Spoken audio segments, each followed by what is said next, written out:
Alors je vous montre quelque chose en plus ici. Je vais dans le menu fenêtre, style graphique.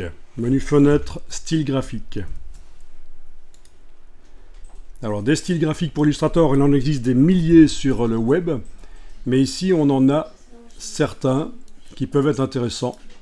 Menu fenêtre, style graphique. Qu'est-ce qui se passe si je sélectionne mon objet ici et que je lui applique un style? Eh bien on teste. Voilà, ça fait un motif, ça fait quelque chose comme ça, voilà. Ou comme ça, ok.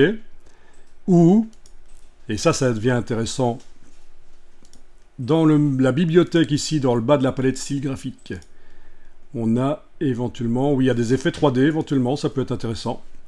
Plutôt que de devoir les faire soi-même dans Illustrator et apprendre comment fonctionne la 3D dans Illustrator, il y a peut-être possibilité de mettre des effets 3D. Alors c'est pas terrible, mais enfin, il y a possibilité de tourner, s'il fallait. Mais dans ce cas-ci, c'est pas terrible. Je vais prendre d'autres effets.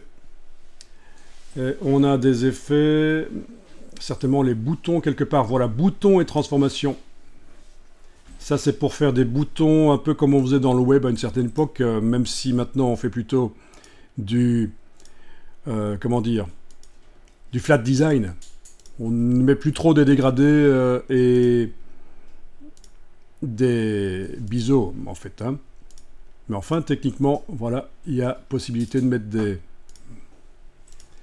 effets de boutons. Alors, ça donne pas terrible. Pourquoi? Parce que le téléphone est trop grand. Si je le sélectionne avec la touche Alt, je le déplace. Tiens, je vais faire un nouveau plan de travail derrière. Voilà. Et je le redimensionne avec l'outil de transformation à une taille... Waouh. J'annule là, voilà, ok. Voilà. On va peut-être avoir des choses plus intéressantes avec les effets de boutons.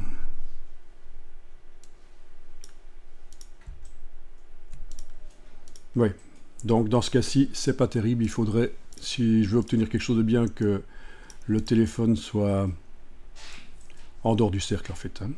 Voilà.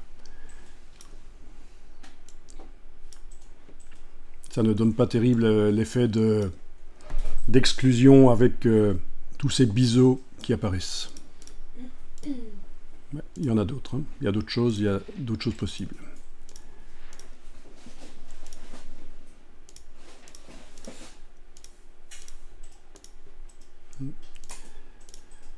Ce n'est qu'un tout petit aperçu de ce qu'on peut faire dans Illustrator. Donc les icônes dans Illustrator, c'est possible.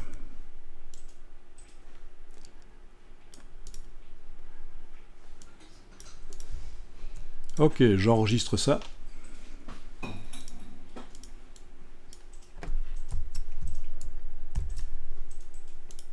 Mais attention, faites gaffe à ce genre de choses, c'est donc plus d'actualité. Les dégradés et les biseaux, donc les bevels, les chanfreins, on appelle ça aussi, les bords, ce n'est plus trop d'actualité.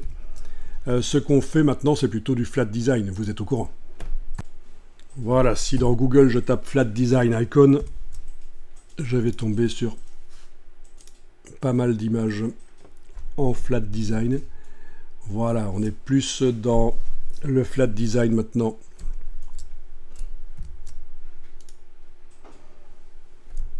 C'est-à-dire pas de dégradés excessifs en tout cas, et pas d'effet de bord, de biseau.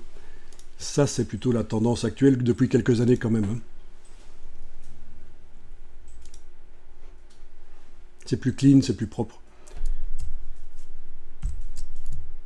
Et donc pour obtenir ça, on met simplement des couleurs sur les formes dans Illustrator, sans mettre les effets spéciaux qu'on va chercher dans la palette style graphique.